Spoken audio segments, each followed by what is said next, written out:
when I was in high school, one of my absolute closest friends, him and I disagreed on about everything. That year was an election year. We completely disagreed on which candidate we wanted. We disagreed on America's involvement in the Iraq War. There wasn't much that we agreed on. But the reality is that it didn't matter because we respected each other and we liked each other. And we're open to hear each other and what the other one thought about life and politics. And maybe we still didn't agree with each other, but it truly didn't matter.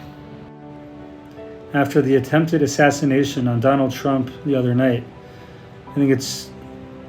I feel compelled to finally speak up and to share that I've been greatly troubled and saddened over the last bunch of years how people who don't agree with each other politically vilify each other and render people who disagree with them unfit to be friends with themselves.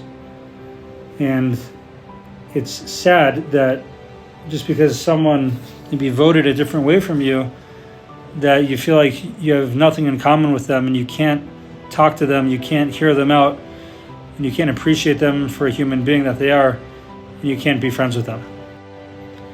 The reality is, in Judaism, that's not the way.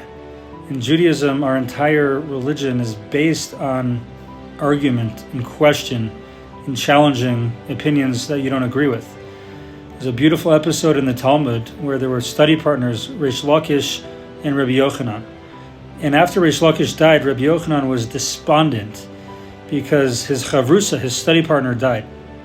So the other rabbis were like, it's okay, we're going to get you a new study partner. And the new study partner proved everything Rabbi Yochanan said with like a bunch of proofs. And Rabbi Yochanan was miserable. And he said, you want to prove to me everything I'm saying? My old chavrusa would ask questions on everything I said. And that's how I arrived at the truth. That's how I got sharp. That's how I became smarter. I don't need someone to just hear me out and just tell me how right I am. That's not what a study partner is. That's not what a friend is. Friends challenge the way you think and help you think about things differently. They strengthen your own positions if you hear what they say and you still stand by your own opinion.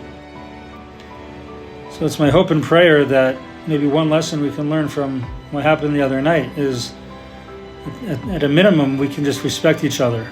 And we see what happens when the rhetoric just gets out of control, when we demonize each other and it turns to such horrific violence. There's no place in our country, in our society.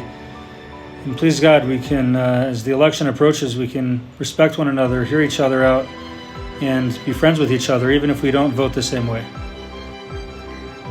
May God provide comfort to the person who was killed in this horrific attack, and may He provide healing for those injured. And sounds like the former president is healing okay, but he should have a continued recovery.